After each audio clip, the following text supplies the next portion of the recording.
All right. So I think it would be great if you could tell us a little bit about your everyday work. How would you summarize kind of the main areas of your current work? Absolutely. So my title is Associate Dean of Assurance of Learning and Accreditation, and I would say those are the two main buckets of my work. And so one, assurance of learning is language that we use at my institution because we're a business, mostly a business institution or business focused institution. And so assurance of learning is AACSB, which is our business accreditation speak for assessment. And so a big part of my work is thinking about how to assess our programs, and also thinking and working with faculty on how to think about assessing their individual courses. But really the main part of my work that I'm responsible is looking at our overall program. So our master's degree programs, our doctoral programs, as well as our undergraduate programs as a whole. So that takes up quite a bit of my time. But then another big part of my work is to ensure that we are meeting our accreditation compliances. So again, as I mentioned, we have an AACSB accreditation. We actually have two. Our institution as a whole is accredited as through the business accreditation, and we also have a special accounting accreditation for our accounting unit.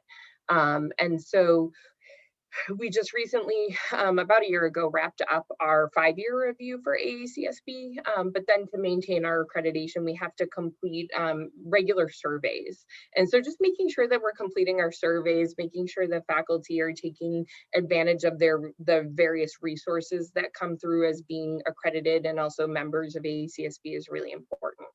We're also accredited by NECHI, which is the New England Commission of Higher Education, and we are going through our 10-year self-study process. So NECHI will be sending a team of our peers to come and visit with us in March of 2022, which feels far away, but it's not that far away, as we meet here in May of 2021. So my last meeting right before jumping on this call was thinking about how to write the introduction and working with someone on just making sure that we have the appropriate forms filled out. So making sure that the small tasks as well as the project as a whole is completed and managed. And then also completing the regular compliance work that we need to do for NECHI, our annual report for them, our special financial report. As a private institution, we're required by law to complete that report every fall. So those are important things for our institution to keep it moving forward. Some of the other work that I do day to day that might not be as evident in my title is that I also oversee our instructional design team. And that was really a more recent change that really took shape this past year in an effort to move our resources into one space around learning design and quality assurance in our curricular offerings. So not just our instructional designers, of course, have amazing experience in developing online courses, asynchronous courses, high flex courses, but in face-to-face modalities as well. And so by bringing them in, this group that has that design experience, we're really taking that backwards design approach of looking at all of the learning goals and outcomes for all of our programs, and then making sure that they're realized. So that team, they have a big caseload of courses that they're working to develop now in terms of asynchronous content, but that team also now works on our assurance of learning processes. So that's just been some of my work. And then lastly, this past year, I've taken on an increased role in our diversity, equity, and inclusion work, specifically for our Division of Academic Affairs, in helping to develop a diversity, equity, and inclusion 3-year strategic plan to make sure that we're looking at addressing faculty and staff needs, both from the recruitment, hiring, retention, and development needs, our leadership and accountability, making sure that we have the right structures, the right positions, the right people at the top levels within our division focused on this and trained in this area, and that they really truly understand what it means to embrace all of this and see our institution forward. And then of course our student learning experiences. So those are the 4 main buckets I focused on this past year. Thank you. That's so interesting. And I just have so many questions about the work that you do. But I think immediately something that that really jumped at me from the different points that you mentioned is um, sort of as it's very common, right? Like the more you advance in your career, that very often we are called upon supervising areas that we may or may not have direct experience on. So I'm really fascinated, right, by how the work that you're doing includes these sort of like sort of learning design, right? Mhm. And you know, like that has really taken on such a prominent role everywhere, right? Like places that, you know, in places where there was a center for digital innovation or teaching and learning that people didn't know about, now we know that there is one. And people can no longer ignore that. But one of the right, like one of the things that we have learned over the past year or so is that students have perspectives, they have views about their learning experience, especially with the transition to different formats, online teaching, uh, high flex, as you had mentioned, you know, like teaching is changing rapidly. What are some of the takeaways? What are you noticing about student perspective in this changing landscape of instruction that we've experienced over the past year or so? Yeah, absolutely. I think what what we're hearing from students is that they don't, that of course they're craving. I mean, we're a very traditional campus, right? In terms of before May of or before March of 2020, we had very few undergraduate online courses being offered, and then we went to 100% online. And what we've learned from our students, of course, is that they want a mix, right? And I think, what we've found in one of the early lessons that we've taken away is that for graduate students in particular, high flex in particular is something that they're seeking, that there's some that want to come in face to face, but if they're working full time, if they're commuting, having that option to join the course from online is really helpful.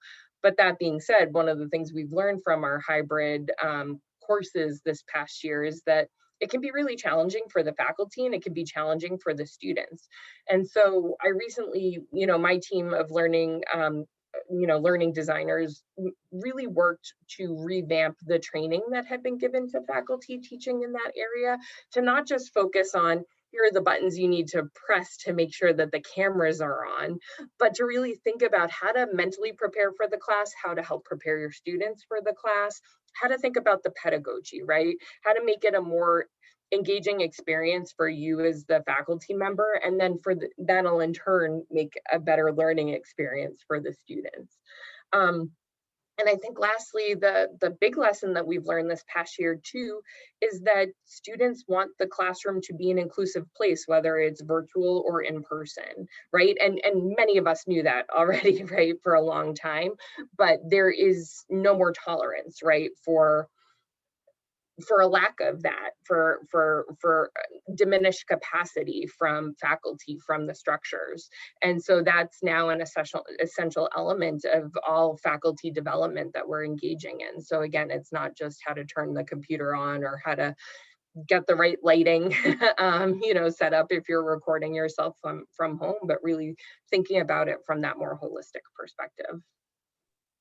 Yeah, I mean, in this is the beauty of having this conversation, because you are so close to some of these dynamics in your day-to-day work. But I really think just the kind of stories that make the chronicle of higher education or inside higher ed, just it just seems like you said that the media landscape that we have now for teaching and learning has even further reduced the margin of error that we have in class. To say the wrong thing, to make a comment in passing that we didn't have an opportunity to unpack, and therefore it bubbles up, it escalates into a larger crisis. So I think Wow, that's of course a significant challenge, but I also think it's very symptomatic of the moment that we are experiencing in higher education.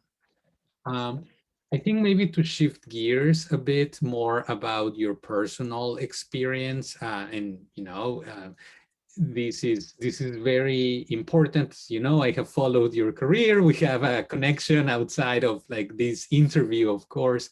But one of the pieces that's really important that I think would add value to students in this course is really how I would argue, right, that nobody starts working in higher education necessarily having the ambition or aspiration to be in charge of quality assurance.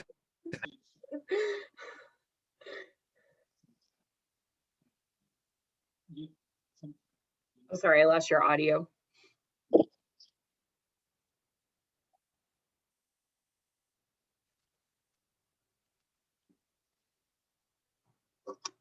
Can you, yeah, sometimes this kicks in. It has a life of its own. So I never, No, I I hear you. I hear you. My phone does that all the time too. That's great. So yeah. sorry about that. I was just saying that, right, there is this, that nobody necessarily starts set up to be like, oh, I want to be in charge of quality and accreditation for an institution of higher education. Yet sometimes we are called upon having those responsibilities. Can you say a little bit about your career before this role and sort of like tell us how your transition took place? Yes, absolutely. And yes, I think what you're saying is spot on. I didn't go into higher education thinking one day I will manage our, NECHI self-study. That wasn't something that I had thought about, when I first thought about my career path. But yeah, I'm happy to share, my last position. I worked for, oh man, 13, 14 years in student affairs prior to moving into academic affairs, and it was a wonderful experience. I worked in residence life. I oversaw conduct orientation, and then I was our Title IX coordinator for a few years before, and those were some of the roles that I was managing right before moving into this role: Title IX conduct, our threat assessment team, our care team. And as I moved into this role, it came at a time where I was wrapping up my doctoral work, and our capstone class actually for our doctoral program had focused on accreditation as a theme, and it was really interesting. We actually had to help an institution write an accreditation chapter and edit an accreditation chapter. I was probably one of the least interested people in my cohort, I would say, in that particular project, but I really enjoyed it. But at the time, I was so, I think, deep in the work I was doing in student affairs, and right around then I was getting started as a Title IX coordinator, and it was a little bit like drinking through a fire hose in that job for a few years. And so partially it was timing, and as my in our program, really thinking about curriculum, we spent a lot of time focused on curricular development at program level, thinking about teaching individual courses, thinking about learning theory.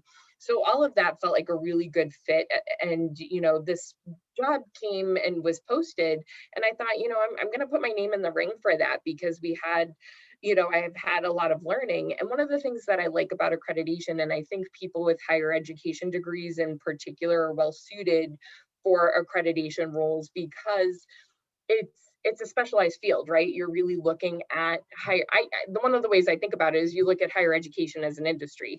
I work at a business institution, they're looking at industries, right? And I think higher ed has a lot of comparable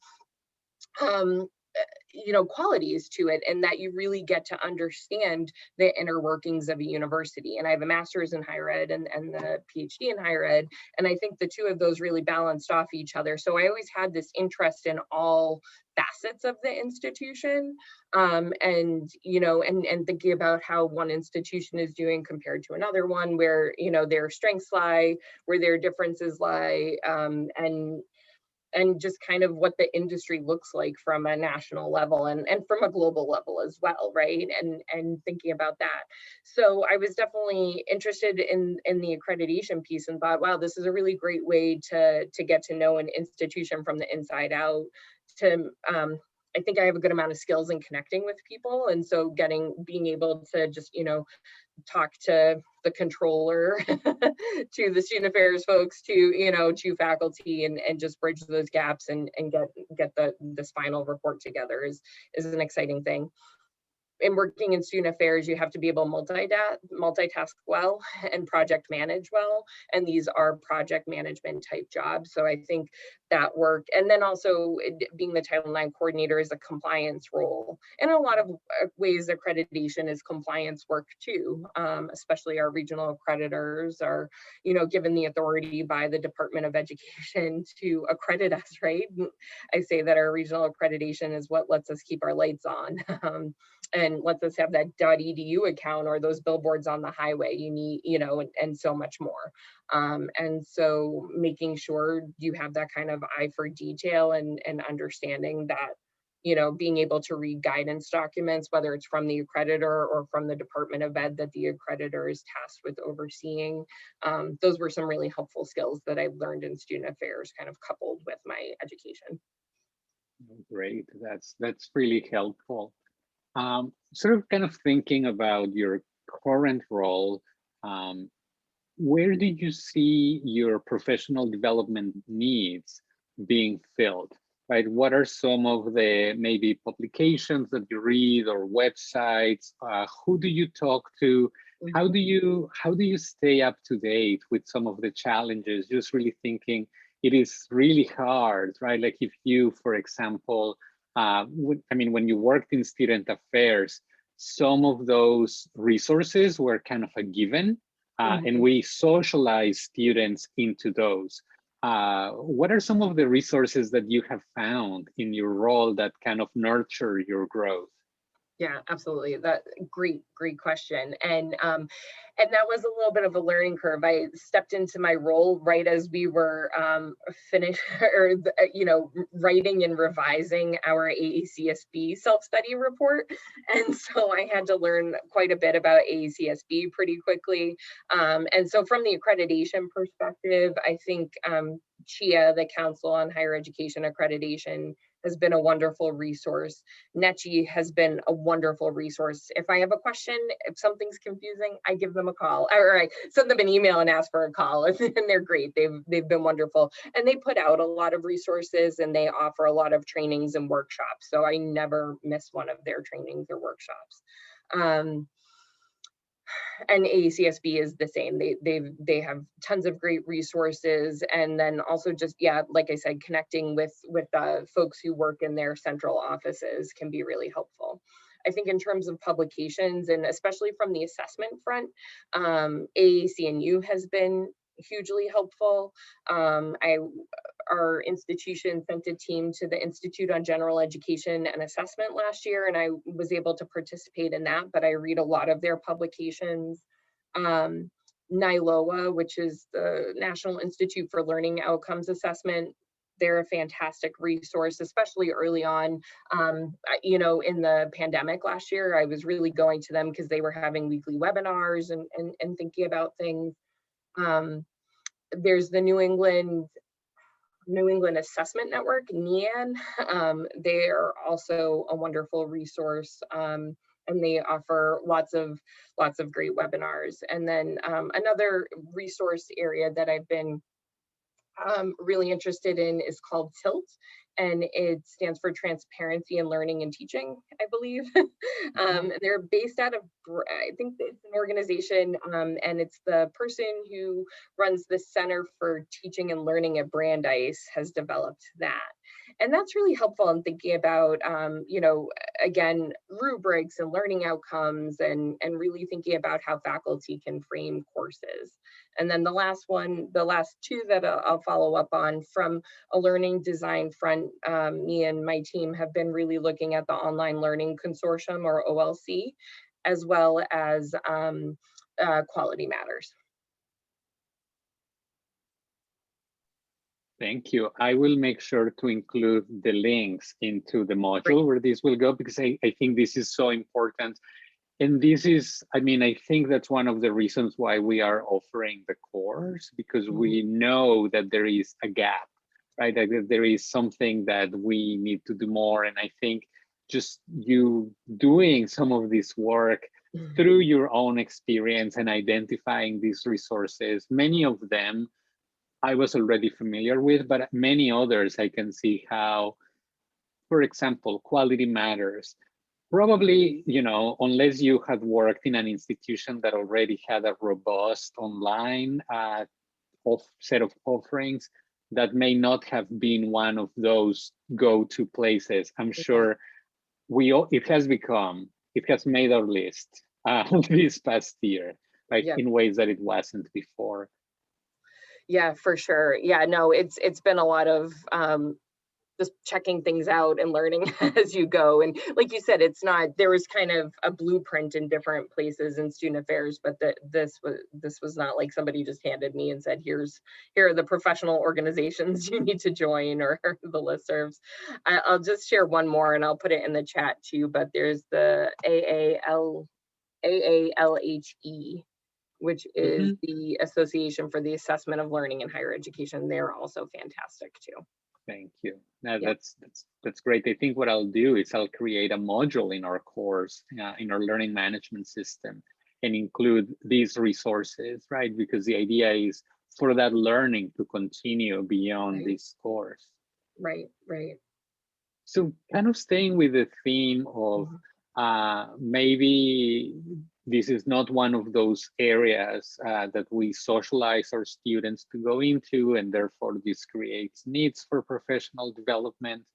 But I also think in kind of bringing these themes together, there is a range of students taking the course, right? Like there will be some students that have a more academic interest in the topic. There will be some who maybe have had experience working in quality questions in higher education, but maybe are looking for that professional development. But there are also aspiring professionals who may be contemplating the possibility of working in issues related to quality assurance and assessment in higher education. Do you have any pieces of advice, maybe things that you wish you had known on week one of your current position? Yeah, well, I would say a couple of things. One, you know, and I didn't mention this before in the, you know, thinking about publications or thinking about preparing, but I think you have to work very closely with faculty in this role. And I came from student affairs, and it's different. It's just so different. And so taking opportunities to just work with faculty, I think, can be really helpful. Like, I think one of the things that really helped me quite a bit in this role is that when I was in student affairs, I had the opportunity to be an academic advisor, right? And to understand the curriculum. That had been really helpful. So I think paying attention to what's going on academically at either your institution or an institution that you're thinking about working at is really helpful. And then just exposure to what's going on with faculty and learning about faculty culture. So if people are coming or aspiring into a quality assurance role, but are not coming from that, you know, from a faculty or you know, or even an instructional design lens or academic affairs in general, just maybe reading the Chronicle or seeing what's, you know, kind of been the hot topics in higher education, specifically for faculty, as well as the disciplines, right? So understanding what's going on, you know, in the different disciplines where they're going. You know, I think like humanities, for example, in the last couple of years has really been like, what is the role of humanities? Who, you know, what are they you know, I was a humanities major myself, so I have such fondness, and I can tell you exactly how I use the skills that I learned as a history major. But knowing that some of these fields and disciplines are really going through a reimagining, or, you know, people are pushing for a reimagining, can be really helpful. And just understanding maybe some of the inner workings and politics that might be at play in working in more directly in academic affairs. For other folks, I think just again, staying abreast of what's going on in terms of best practices in learning and teaching is really helpful, because really quality assurance, that's what it comes down to. You know, I always say, like, at the end of the day, my job is just about maximizing the student learning experience, but I don't teach a course, right? So really thinking about how to impact that in positive ways, more indirectly or more by supporting faculty. So, you know, when I was in student affairs, I directly supported students. Now I support students by supporting faculty. And I really think that's so key. And thank you for sharing that, Erin. Obviously, like, I have the kind of the blueprint of my course throughout, and I think it's so nice how you are integrating several of the threads that I have tried to incorporate. And one of them is that need for more collaboration, but also how important incorporating student voices and perspectives is if we really want to understand teaching and learning. I'm going to stop recording because I think we have some really